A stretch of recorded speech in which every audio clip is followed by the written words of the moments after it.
when when they were coming into to my apartment, um, Chris Stevenson had just arrived. Few hours, I think, even it was hardly 2 hours. He's been there, right?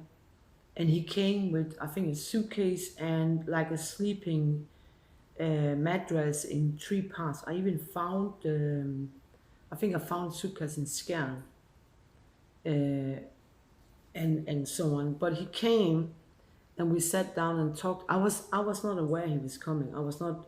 I had mailed to United States, Bill Clinton, about my problems with the IT and money and stuff like that, and other things about politics and stuff. And I didn't know he was arriving. I didn't get the answer. It turns out that in a C-SPAN investigation about why didn't she protect him when he was in Denmark, and that's because Murdoch sort of fixed her, or I don't know, but it looks like that the mails were stolen, probably both in Denmark and maybe also on the way. So basically, I was not informed. So he turns up, and I didn't know who he was, never seen him before. So we had, who are you, and blah, blah, blah. A few hours later, there's a knock on the door. I told him that I was under threat, different places from. I've been anti-terrorism, and I worked peacemaking in Northern Ireland and DDR war down and to Russia and so on, Yugoslavia. There's a lot of mobster, copy market, media crime, paparazzi crimes, and film royalty crimes and design. So basically, it's a big element, right? We spoke a little bit, and then we decided to get on our way to maybe go home, right?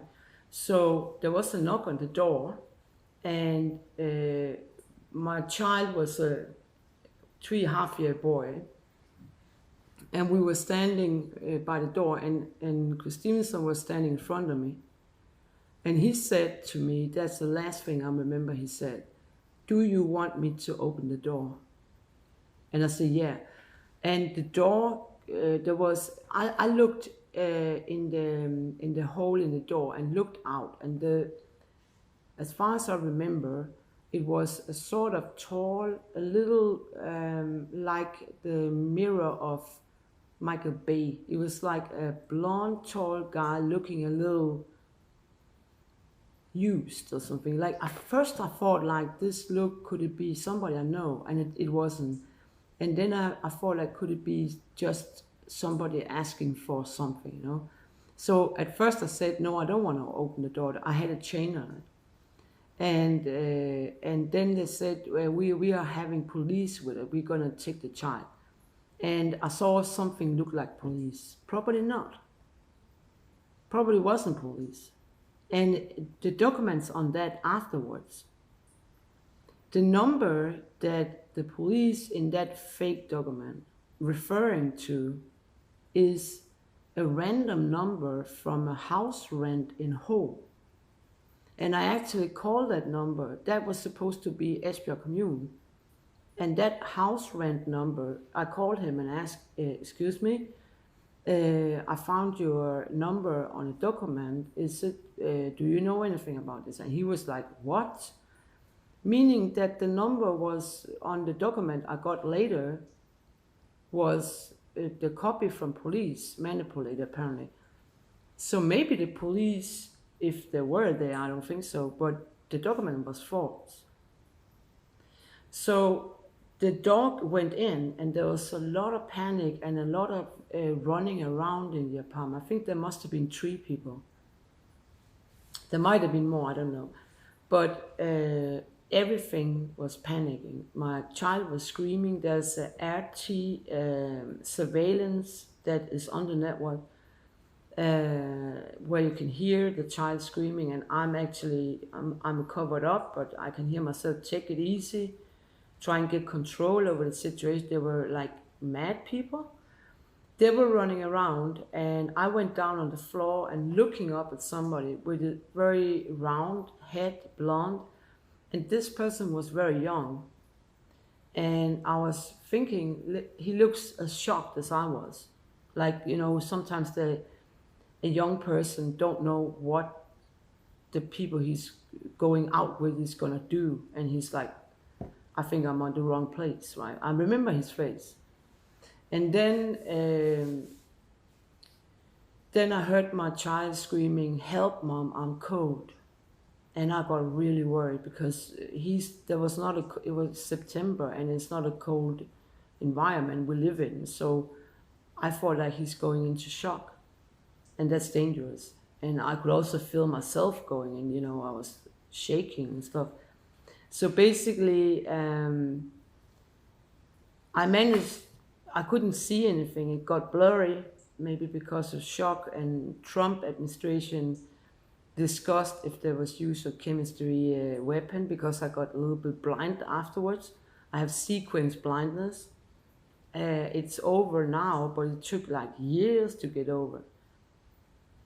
So I couldn't see clearly, but I knew my apartment, and I went to my son's room, and I could hear some kind of strange sound. I'll never forget it. It sounded wrong. And then I was standing still, freezing. And then I went into the room, and there was a person sitting on the bed, and my son was lying on his back behind her. I think it was a woman. I'm not sure, but I think. And I couldn't see anything really. So I had my hand on my child's breast, and I could feel that there was no movement. And then I sat down and I looked at this, tried to memorize this person, and the person has eyebrows, very they were like in an arrow, curly black hair, slim lips, dark eyes. I think because some blindness was there and I was in shock, so memories is not perfect. Anyway, I sat down, my son was crying a little bit, and I calmed him down and said, easy, easy, And then I knew, because I knew this were life-threatening. And I knew I could risk to die, get killed, right? So I asked the person sitting on my, let's say, it's the left side. I asked that person, and I'd chosen the word very carefully because I didn't know where it was from. Are you a murderer? Because I knew that it was, even if the person spoke French or British, they would understand what I'm saying. If I said it in Danish, I wouldn't be sure they understood. And the person said yes. Low-key, yes. The problem with this is that normally in the scene, right, confession in the scene might be a hard proof, right? And it is. But it could also be that the person wanted to scare me. It could be that the person had killed before, and all of the stress now made the person say yes. It's complicated with this kind of things because we need proofs, So I was pretty convinced when they left that he was killed. And I said it many times under oath. And the contradiction is that I see my boy 1 hour a month. But I also realized, because I only see him 1 hour a month for 10 years, that I can easily go into Esbjerg and I can see children at his age and think, could that be my son? Because 1 hour a month when they're growing, it's not reliable. So basically, are they fooling around with the things and so on? Basically, what happened after they left was that I could feel I was going into shock. And remember, I've been losing Jesper Ekbe Hansen in the fight against plaguing, and I went in shock there too. I've been losing before, and I do not cope good. I went into shock, and I couldn't do anything. I actually got, you could call it a grief depression at that time. I think it's second time. I couldn't remember anything because of this, and I was totally blacked out. This time was a little more, when I was laying back in the apartment in shock, I felt like this. First, I felt I couldn't move. I couldn't move my body. And I felt that everything was closing down. And I really, really believed this, I'm going to die.